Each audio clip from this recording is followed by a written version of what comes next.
Assalamualaikum warahmatullahi wabarakatuh. Perkenalkan, nama saya Maya Holida, NIM 4301002000128.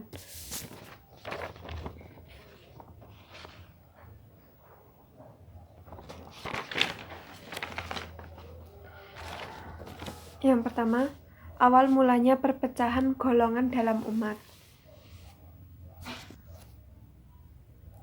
Zaman Nabi wafat kurang lebih tahun 610 Masehi.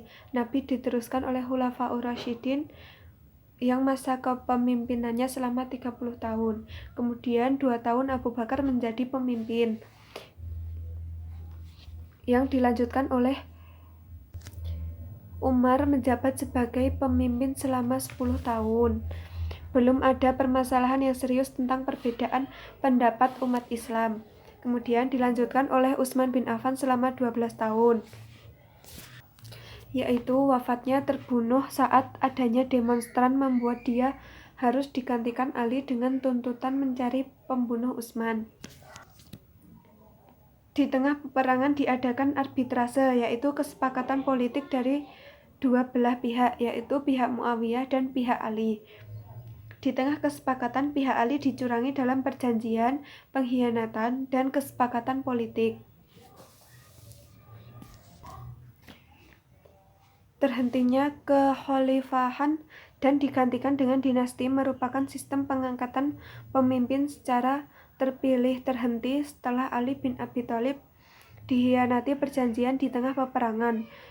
Kekhalifahan pindah ke tangan Muawiyah yang seharusnya digantikan oleh keluarganya secara turun-temurun. Ayat dan hadis yang menjelaskan tentang perpecahan umat adalah Quran Surat Al-Mu'minun 51-52. Yang kedua adalah aliran Mu'tazilah dan aliran Asy'ariyah. Aliran Mu'tazilah adalah aliran yang diikuti oleh kaum yang memisahkan diri dari Ali dan Muawiyah dalam ranah perpolitikan yang menyebabkan awal perpecahan. Mu'tazilah, orang berdosa besar di antara mukmin dan kafir. Pada aliran Mu'tazilah, perkembangan selanjutnya tentang Mu'tazilah merupakan respon dari persoalan teologis yang berkembang di kalangan Khawarij dan Murji'ah. Mu'tazilah berbeda pendapat tentang status takfir, tentang pengkafiran orang yang terlibat dalam peristiwa perang Siffin setelah tahkim. Ajaran Mu'tazilah yang berkaitan dengan ketauhidan yaitu al-adl, al-wa'ad, wa al-wa'id, al-manzilah, bainal wanzilain, la ta'in, amar ma'ruf nahi mungkar, kemudian at-tauhid. Kemudian aliran Asy'ariyah.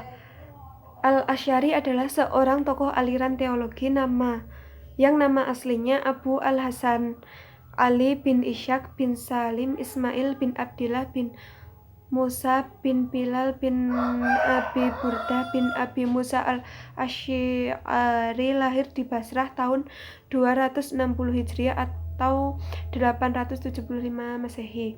Beliau adalah seorang tokoh yang berpaham Ahlus Sunnah. Al-Asy'ari menjadi tokoh Mu'tazilah sampai umur 40 tahun. Setelah itu dia meninggalkan aliran itu dengan mengumumkannya di hadapan para jamaah di Basrah. Alasannya telah bermimpi bertemu Rasulullah dalam mimpi tersebut Rasul menyuruh Al-Asy'ari meninggalkan aliran Mu'tazilah dan segera membela paham yang telah dibela Rasulullah atau Ahlus Sunnah. Al-Asy'ari berpendapat bahwa mukmin yang berbuat dosa besar adalah mukmin yang fasik, sebab iman tidak mungkin hilang karena dosa selain kufur. Kemudian yang ketiga adalah perkembangan ilmu tauhid dari klasik ke modern. Klasik, perdebatan panjang pada wilayah dosa besar, status kekafiran, surga, neraka, dan kehendak manusia yang bebas atau terpaksa. Kurang mempersiapkan kompetisi global yang akan dihadapi. Kemudian yang modern, pemikiran teologi modern fokus pada substansi daripada form dan memfungsikan nilai-nilai Islam untuk mengatasi persoalan keumatan seperti kebodohan, kemiskinan, pengangguran, dan keterbelakangan sosial. Periode pertama adalah periode klasik, yaitu 650 Masehi hingga 1250 Masehi. Periode yang kedua atau periode pertengahan 1250 Masehi sampai 1800 Masehi. Kemudian periode ketiga, periode modern 1800 Masehi dan seterusnya. Pada fase pertama, Islam mengalami ekspansi dan perkembangan ilmu pengetahuan. Kemudian fase yang kedua, Islam mengalami disintegrasi dan kemunduran ilmu pengetahuan. Kemudian fase ketiga, umat Islam mulai mengasah ilmu pengetahuannya lewat filsafat dan ilmu kalam. Sekian dari saya. Wabillahi taufik wal hidayah. Wassalamualaikum warahmatullahi wabarakatuh.